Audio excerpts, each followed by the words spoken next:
the answer I always have, if you're completely confused, is that be as transparent as possible.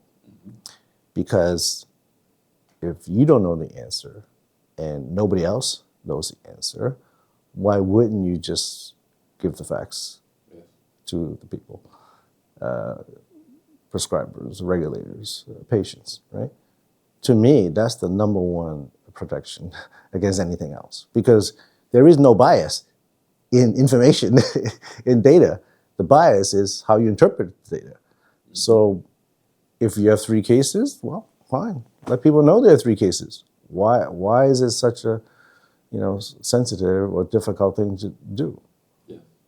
So that's how, I don't claim to be the smartest, but I'm ready to admit that when I don't know, you don't know. You should say so and give the information, and transparency, I think, is the key thing when there's a lot of confusion. Transparency is clearly a norm in pharmacovigilance nowadays. When I started 25 years ago, the pharmacovigilance was kind of a confidential, almost like a secret service.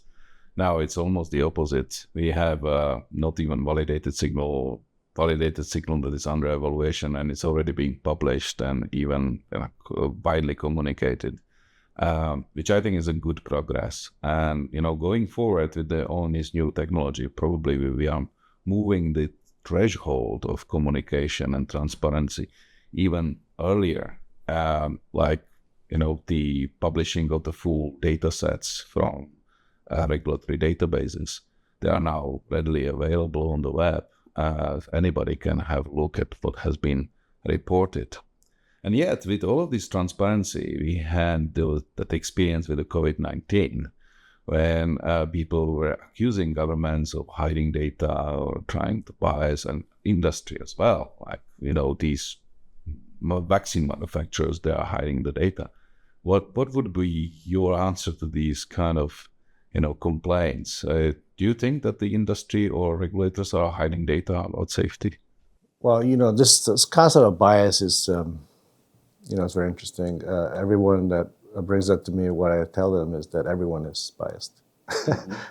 There's no such thing as non-bias, right? So, again, I think transparency is the answer, right? If there are 10 cases of myocarditis with the vaccine, maybe it's a signal, maybe it's not a signal, maybe it's higher than the background rate, maybe it's not. But if there are concerns, then people should just know that has occurred. And then we wouldn't be subjected to all this now, this doubts around vaccine safety. It's because government wanted people to take the vaccine, so they wanted to minimize the side effects. Now, I'm not saying that they're not good intentions. They're good intentions. They want to protect the public because there's a new disease, and we want them better and not to be suffering from all these deaths and so forth. But the problem is that people do not know the answers. If you do not know the answer, just be transparent. And that exactly goes back to what I just said. If you're not sure, it's okay. It's okay not to be sure, and let people know that this is transparent. At this moment, we don't think it's related to the vaccine.